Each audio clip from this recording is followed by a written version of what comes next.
convencer a otros en nuestras ideas, en nuestro proyecto, en nosotros como candidatos en un proceso de reclutamiento. Y si trabajáis en ventas, ya ni os cuento, ¿no? Si vendéis o sois emprendedores, no hace falta ya ni que entre en más detalle la importancia de mejorar esa palabra, que a veces es un poco contaminada, ¿no? Parece que como que técnicas de manipulación.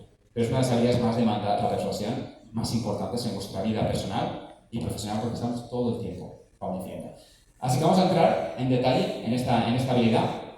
Y el primer consejo para mejorar la persuasión es muy simple. Es mostrar interés. Tan simple como eso. Como suena, es mostrar interés genuino por la persona con la que estás hablando. Y ahí te vas a posicionar como una persona carismática y persuasiva. ¿Qué ocurre hoy en día? Primero, la tecnología nos ha traído muchísimas cosas buenas, pero nos ha vuelto más individualistas que nunca en la historia. Y más narcisistas que nunca también. ¿No? Siempre estamos mirando nuestro ombligo, que es la selfie, que es lo otro, ¿no? Entonces, el acto de mostrar interés se ha vuelto más escaso que nunca. Y esto es lo que hace la diferencia de la comunicación.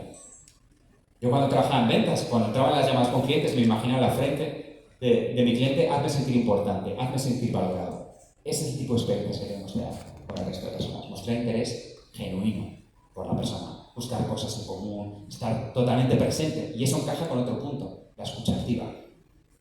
Para mí las personas más carismáticas son las que tienen una escucha activa brutal. Porque muchas veces sentimos que es carismático y persuasivo porque nos hace sentir especiales. ¿Y por qué? Porque nos escuchan. De verdad, activamente. En la escuela nos enseñan a hablar, nos enseñan a escribir, pero nos enseñan a escuchar activamente. ¿Y qué problema hay en la escucha activa? ¿Por qué no ocurre tan frecuentemente? Porque tenemos dos barreras principales. La primera, que pensamos muchísimo más rápido de lo que hablamos. Mucho más rápido. Y te puede dar tiempo a pensar lo que voy a hacer esta noche, que quiero comprar no sé qué. Y vuelvo a la conversación. Pues un segundo, pero ya has perdido la escucha activa. Has perdido los detalles, el lenguaje corporal de la persona que te está hablando, la emoción que hay detrás, qué motivación. Lo pierdes ya. Todas esas cosas. Segundo punto, mecanismo de supervivencia. Si yo estoy hablando con alguien y pasa alguien por el pasillo detrás, voy a desviar la mirada rápidamente para ver quién ha pasado. Mecanismo de supervivencia. Pierdo la escucha activa otra vez. Y aquí hay diferentes técnicas de mindfulness. Por ejemplo, yo una que usaba mucho en reuniones presenciales, ¿no? Cuando vendía en toda Latinoamérica, era centrarme en el color de ojos de la persona. Suena un poco raro, pero es una técnica muy usada de mindfulness. Porque te trae de nuevo al presente. Deja los pensamientos y te vuelve de nuevo a la conversación que estás teniendo. Y especialmente en mi caso, que soy bastante hiperactivo. Entonces son cosas que ayudan mucho. Otra cosa esencial que conecta con esto, y las personas altamente persuasivas tienen, saben hacer muy buenas preguntas. Esto para mí es de las habilidades más importantes. Y ChatGPT está demostrándolo, ¿no? Que la calidad de tus preguntas depende de la calidad de tus respuestas. Entonces tenemos que aprender a hacer buenas preguntas también. En ventas, ahí es donde yo veía a un buen profesional de ventas de uno normal. El arte de hacer buenas preguntas abiertas, obviamente. Porque cuando les decía, tienes que hacer más preguntas, hacían más preguntas cerradas. ¿Y qué significa preguntas cerradas? Pues una pregunta que te va a dar un sí o un no. No va a haber nada que escuchar en esa conversación. ¿No? Por ejemplo, ¿tu empresa está creciendo? Sí. La conversación va a ser increíble, ¿no? Entonces tenemos que pensar siempre cómo ponerlo en pregunta abierta. ¿Cuáles son vuestros objetivos a nivel de crecimiento para el año que viene? ¿Cómo? Entonces siempre, y tenemos que dominar este arte de hacer buenas preguntas abiertas. Y sobre todo tenemos que tener la mentalidad de una persona curiosa. Yo me acuerdo en mis primeras llamadas de ventas, enseguida busqué al mejor profesional de ventas que había en LinkedIn en aquella época en Irlanda. Y le dije, oye, ¿puedes acompañarme a mis primeras llamadas para que me des feedback para mejorar como vendedor? Y me dijo, sí, no, venga, voy contigo. Y me acuerdo de la primera llamada con él, que nada, hice la llamada con el cliente, por teléfono, tal, todo fue genial, y terminó la llamada, y yo pensando que lo había hecho increíble. La llamada. Le digo, oye, ¿qué te ha parecido? Joder, le he contado las soluciones, los beneficios que traemos, la propuesta de valor, la ha puesto genial, ¿verdad? Y me dice, lo has hecho fatal, Borja. Me dijo, ¿pero por qué? Y me dice, porque casi no has hecho preguntas. He contado 4 preguntas, has hecho, el resto has estado hablando todo el tiempo. Y le digo, bueno, pues igual, pues dame un script de preguntas, dame un playbook donde tenga una lista de 10-15 preguntas para hacer, lo primero que pensé. Y me dice, Borja, no funciona así. Es todo mentalidad. Tienes que entrar con la mentalidad de un niño insoportable. Quiere entender el porqué de todo. Y eso me caló siempre. Y en cada interacción ya estoy con esa mentalidad del niño, del periodista, que quiere entender el porqué de todo, ¿no? Y estoy hablando con alguien fascinante, ¿no? ¿Y qué te parece lo otro? Y ahí te cambia el chip. Y ahí es cuando empiezas a hacer muy buenas preguntas abiertas, tienes muy buena escucha activa, No piensas la siguiente pregunta que vas a hacer, simplemente escuchas activamente, entonces te cambia todo y a nivel de persuasión, esto es de los mayores cambios que puedes hacer. Escucha activa, con hacer buenas preguntas y mostrar interés genuino con la persona que estás hablando, va a cambiar para siempre vuestra comunicación y vuestra persuasión también. Otro elemento importantísimo, el elevator pitch. ¿Alguien conoce este término? Que levante la mano si conoces el elevator pitch. Bueno, hay unos cuantos, sí, no está mal. Como todas estas cosas vienen de Estados Unidos, que queda mucho más sexy decir elevator pitch que el discurso del ascensor, ¿no? No me convence tanto, ¿no? Estas cosas no... y básicamente, como su nombre indica, es un discurso... perdón.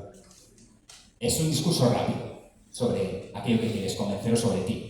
Por ejemplo, alguien entra en el ascensor y te dice, oye, ¿qué haces? Pues en pocos segundos explicar lo que haces en tu trabajo. Por ejemplo, es tu propuesta de valor única de una forma rápida. Una frase, 2 frases, rápido. Esto es importantísimo, porque si no tienes claro tu elevator pitch, no tienes claro tu propuesta de valor sobre lo que quieres convencer. Es aquello del valor que quieres convencer, por qué yo debería comprar, etcétera, ¿no? Y esto se aplica a todo. Por ejemplo, cuando yo contrataba cientos de personas en LinkedIn, la pregunta que siempre hacía es ¿por qué debería contratarte? Tengo 10 candidatos ideales. ¿Por qué debería contratarte a ti? Te estoy diciendo, dime tu elevator pitch como candidato. Bueno, tenemos que tener muy claro esto, porque si no, no hay nada que convencer.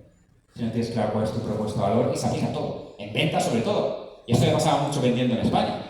No tenían mucha paciencia muchas veces, ¿no? Y me decía, Borja, que no me cuentes rollos de los beneficios. ¿Por qué debería invertir en esto? Me está preguntando, ¿cuál es tu elevator pitch? Tenemos que tenerlo claro, una frase, 2 frases. Si no, no hay persuasión. Si no tenemos esto bien claro y con capacidad de síntesis, no va a funcionar. Pero si combinamos un buen elevator pitch con pasión, no hay nada que nos pare a nivel de persuasión. No hay nada más persuasivo que un buen elevator pitch y encima transmitirlo con pasión. Entonces esto tenemos que trabajarlo y es una habilidad más. De hecho, hay un libro muy interesante que se llama Habla como TED, de Carmín Galo, que analiza los TED con más éxito, más persuasivos, las charlas, los vídeos TED, ¿no? Y muestra que el elemento número 1 de persuasión era la pasión del orador, precisamente, cómo transmitía. Se sentía apasionado por ese tema. Entonces esto tenemos que siempre incorporarlo en nuestra comunicación, es decir, tenemos que creer en aquello que queremos convencer, porque entonces no vamos a persuadir a nadie. Tenemos que tener claro cuáles son mis fortalezas como candidato, mis soluciones que son revolucionarias, no realmente creo en lo que vendo, como en mi empresa, en aquello, porque si no, no vamos a persuadir. Otra parte muy importante, y ya acabamos, autenticidad. Esto es súper importante, autenticidad genera conexión y genera persuasión como consecuencia. Entonces tenemos que ser personas auténticas. Todavía, lamentablemente, en Latinoamérica y en España igual, hay mucha falta de autenticidad, sobre todo en el mundo laboral. Por ejemplo, el otro día estuve en una reunión y un director tratando a ese equipo de una forma fría, dura, ¿no? Y luego me voy a comer con él y en su vida personal, cariñosísimo, ¿no? ¿Pero por qué? ¿Qué cosa más ridícula hacer esto? No hay necesidad hoy en día. En el viejo paradigma laboral a lo mejor tienes que ponerte una máscara. Hoy en día es una cosa más ridícula. Y de hecho, mostrar vulnerabilidad en el trabajo va a generar muchísima conexión. Demostrar vulnerabilidad es, por ejemplo, cuando tu equipo te pregunta algo y no sabes la respuesta. Pues no lo sé. Buena pregunta. O disculparte cuando te has equivocado. También. Yo me acuerdo de unas primeras reuniones que hicimos, un evento enorme en Las Vegas, de todos los vendedores de LinkedIn, que hacíamos, éramos 8.000, ¿no? Y nos juntamos en Las Vegas. Y el primer año subió el vicepresidente de ventas y subió al escenario y dijo, la he cagado, perdonadme.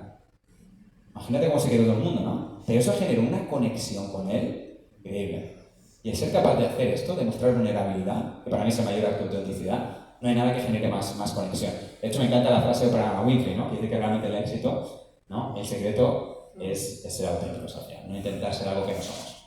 Esto lo he visto mucho en ventas también, haciendo coaching para vendedores. Vendedores que son introvertidos, por ejemplo, intentando ser extrovertidos. No hay nada más ridículo de ver. Y ves que actúan, además. Y es una pena porque los mejores profesionales de ventas que he conocido son introvertidos. ¿Por qué? Porque tienen fortalezas muy buenas de escucha activa y de hacer buenas preguntas, precisamente. Es esencial en ventas. Y último punto, a nivel de persuasión. Esto también es un tema más quemado, ¿no? Como la inteligencia artificial prácticamente, que es el famoso storytelling. Ahora le han puesto el nombre sexy en inglés, pero que vamos, es contar historias. Toda la vida. Simplemente es eso, ¿no? Igual que quien cuenta chistes, ¿no? Es lo mismo. ¿Y por qué funciona tan bien? Porque estamos viciados con esto. Si os pregunto qué vais a hacer hoy, después de vuestros deberes y tareas de casa, etc., seguramente va a girar todo en torno a historias. Ver una película en Netflix, ver una historia, leer un libro, leer una historia, hablar con mi madre, contar una historia, jugar un videojuego, jugar una historia. Estamos viciados, es lo que nos entretiene, es nuestro entretenimiento cerebral. Y luego cuando os vayáis a dormir, vais a soñar con historias. Y cuando al día siguiente vayáis al trabajo, vais a pensar, pensamientos son historias todos. Entonces, ¿cómo está configurado? Es como aprendemos de la mejor forma, retenemos la información y además nos entretiene. Por tanto, siempre tenemos que colocar esto en nuestra comunicación. Por ejemplo, presentaciones. Hacía presentaciones de ventas o internas. Siempre pensaba, ¿cómo puedo poner esta información en forma de una historia? Pues una historia sobre mí, inventada, de una empresa, caso de éxito, ¿no? Pues los casos de éxito funcionan muy bien, porque es una empresa que pasa por una serie de desafíos, sale victoriosa. Siempre hay que ponerlo en forma de historia para retener la información y generar emoción, y por tanto generar persuasión. Entonces, esto es súper importante, y cuantas más veces contéis historias, más buenos seréis contando historias. Esto es como la gente que es tan buena contando chistes. ¿Qué creéis? ¿Que no ha hecho el mismo chiste 200 veces? O sea, que muchos llevan 500 veces diciendo el mismo chiste. Es todo práctica. Y aquí, con contar historias, con storytelling, es la misma cosa.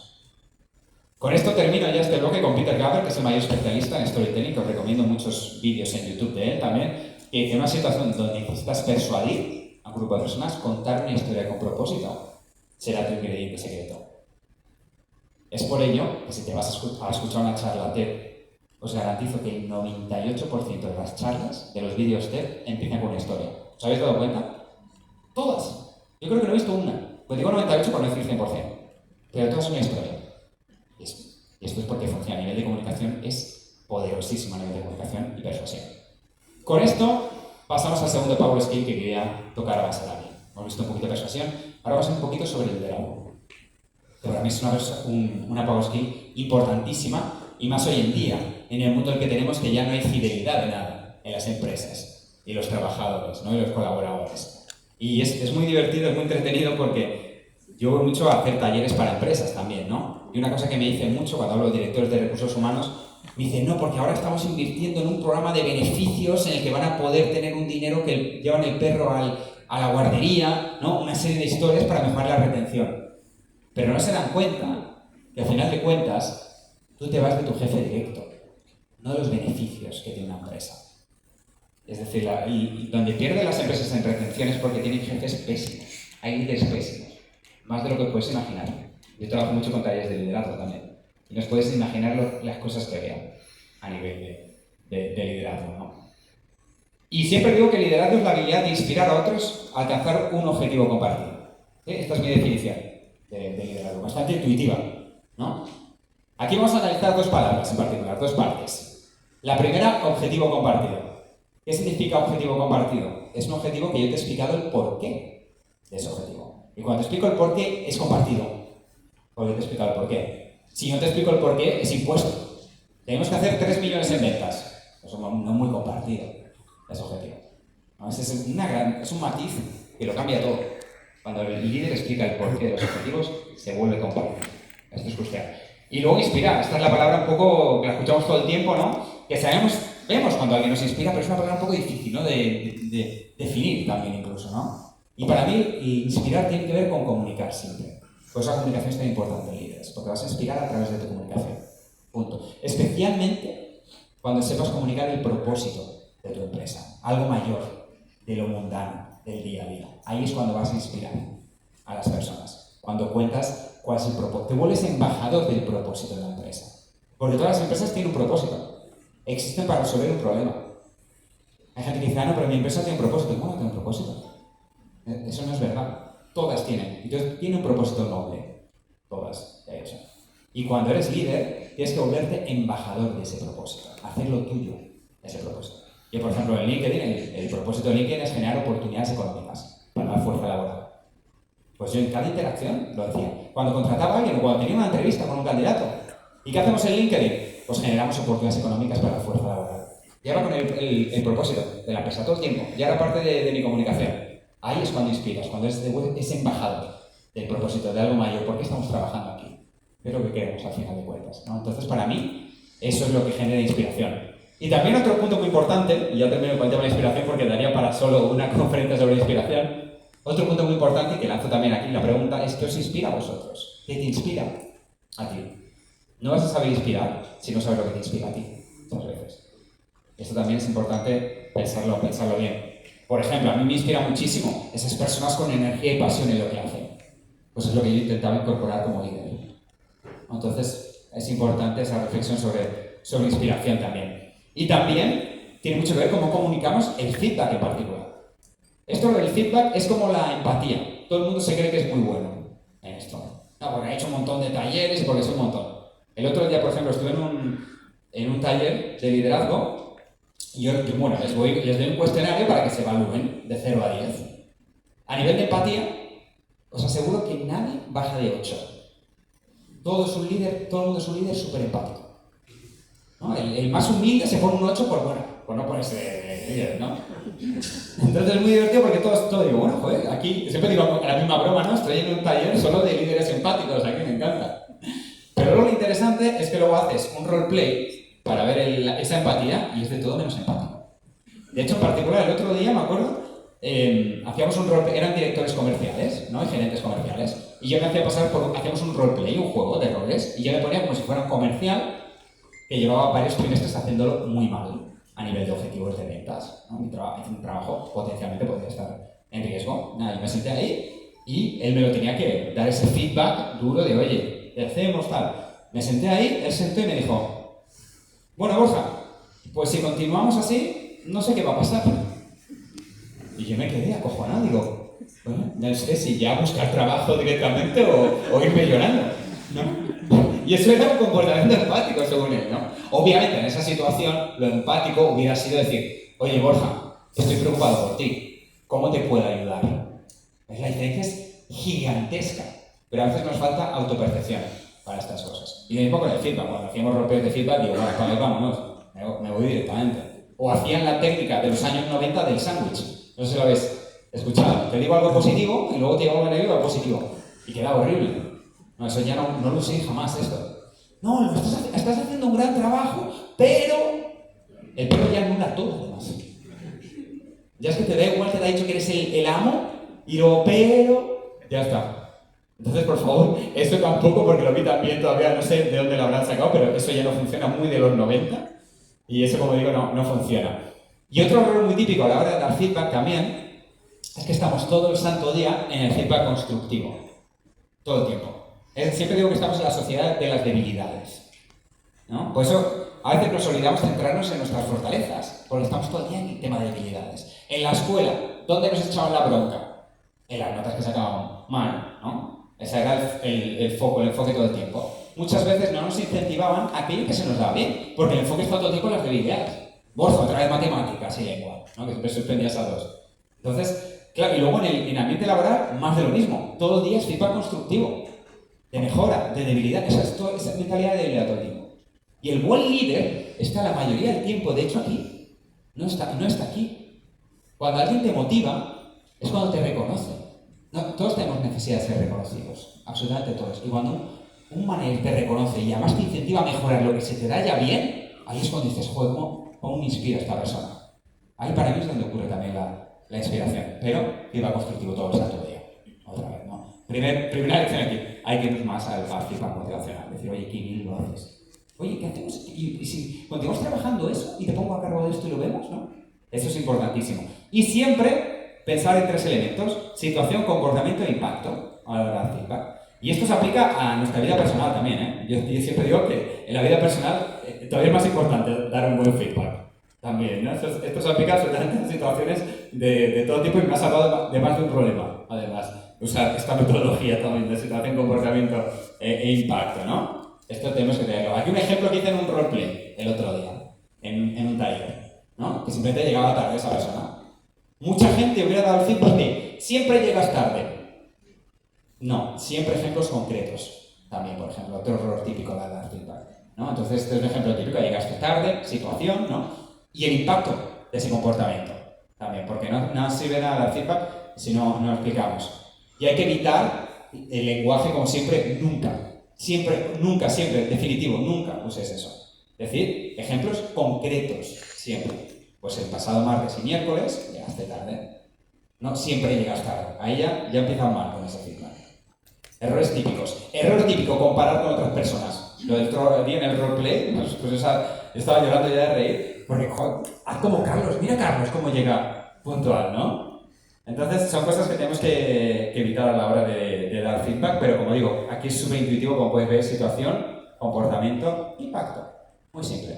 Y siempre un siguiente paso. Especialmente cómo te puedo ayudar después del feedback. Otra vez, liderazgo empático. ¿Cómo te puedo ayudar para que esto no vuelva a ocurrir? ¿Hacemos un acuerdo para que no vuelva a ocurrir? Cerrar acuerdos es muy importante. Comunicación asertiva, al final. Que sé que os cuesta mucho. En culturas de Latinoamérica en particular, el ser asertivo cuesta mucho. Lo sé. Os cuesta la vida. Le dais 1000 vueltas para decir las cosas como tenían que ser directas. Con educación, pero directas. Eso es comunicación asertiva. Es decir, oye, nos ponemos de acuerdo a que esto no vuelva a ocurrir. A veces os cuesta mucho eso, ¿no? Y esto lo he visto también en talleres mucho aquí, que le dais 1000 vueltas para endulzar ese feedback y a veces lo endulzáis tanto que la persona ni lo ha entendido bien, ¿no? Entonces, al final no vale ni la pena hacer el feedback. Entonces es muy importante y como líder, una enseñanza muy importante es que, oye, y a veces no vas a caer bien a las personas, no pasa nada, ¿no? Muchos líderes tienen esa necesidad de que les caiga bien a estas personas, ¿no? Y oye, no pasa. Yo sabía como líder que había gente que le caía genial, otro que normal y hasta gente que me odiaba. Y forma parte de la vida. A veces por querer que gustar a los demás nos convertimos en líderes pésimos. Entonces también una enseñanza muy importante. Y bien, con esto, que ya tenemos poco tiempo juntos, pasamos al último bloque, que es la marca personal. Importantísimo. Para un líder y para todas las personas tenemos que trabajar esto, sobre todo en redes sociales como LinkedIn. Siempre digo esta frase, además, que la marca personal es más importante que fue el título universitario en el siglo XX. Nos van a contratar por nuestra marca personal más que nunca. Y si emprendéis, ya ni os cuento. Hoy en día yo vivo de mi marca personal. Si, por ejemplo, estoy dando una conferencia aquí, es que me han contratado por mi marca personal para estar dando una conferencia aquí, por ejemplo. Entonces, hoy en día, 95% de lo que hago es por mi marca personal, emprendiendo. Entonces, es algo que tenemos que invertir porque es el futuro, sin duda. Y sobre todo en redes sociales como LinkedIn, que para mí es la red donde tenemos que invertir y donde hay más potencial de construir una marca personal de una forma rápida y de impacto. Aquí os pongo algunos datos actuales. En Perú son más de 10 millones de usuarios, así que tiene bastante penetración y creciendo a muchísima velocidad, a 2 nuevos usuarios por segundo. Aquí os pongo un poco, si queréis consultar, cuál es vuestra marca personal en LinkedIn a día de hoy. ¿Sí? Igualmente tenéis la presentación, no os preocupéis, lo podéis ver con calma. Y esto es una nota que os pone LinkedIn, para ver cuál es vuestro punto de partida. Y esto, aunque no lo sepáis, LinkedIn está mirando vuestro perfil, para ver bien o mal que está vuestro perfil. Y es una nota de 0 a 100. ¿Sí? Es una nota de 0 a 100 que te pone LinkedIn. Si estáis entre 0 y 30, estáis bastante mal, no tenéis marca personal. Es la realidad. Si estáis entre 30 y 50, una marca personal emergente, vamos a llamarlo. Entre 50 y 70 ya estáis optimizando, ya tenéis realmente una marca personal. Y más de 70 ya podéis subir aquí conmigo, ¿no? Entonces, para que tengáis un poco en mente, ¿no? Porque cuando se habla de marca personal siempre es muy conceptual todo, ¿no? Cuando se habla de marca personal es una cosa muy conceptual. Pues aquí tenéis ya una nota que tenéis de marca personal, de 0 a 100. Entonces, ya podéis ahí echar con calma y consultar, porque también os va a decir las áreas de mejora también, de cómo mejorar esa marca personal.